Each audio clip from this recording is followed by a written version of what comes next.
एक अल्लाह वाले से किसी ने अपने मुकद्दर की शिकायत करते हुए कहा, जो काम करता हूँ उल्टा, जो काम करता हूँ उल्टा, मेरे तो सारे काम ही उल्टे पड़ते हैं। उन्होंने पूछा, मोहर देखी है? कहने लगा, जी। पूछा, ये भी जानते हो कि मोहर पर लिखाई कैसे होती है? कहने लगा, मोहर पर उल्टे अल्फाज लिखे जाते हैं। उन्होंने पूछा, मियाँ जानते हो वो सीधे कैसे होते हैं? कहने लगा, जब मोहर कागज़ पर लगती है तो अल्फाज सीधे हो जाते हैं।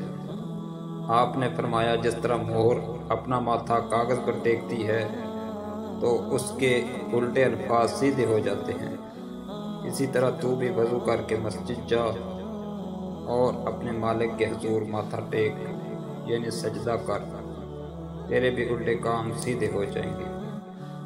सुबहान अल्लाह। वीडियो पसंद आई है तो लाइक कर शेयर कर दें। जज़ाकुमुल्लाह खैर।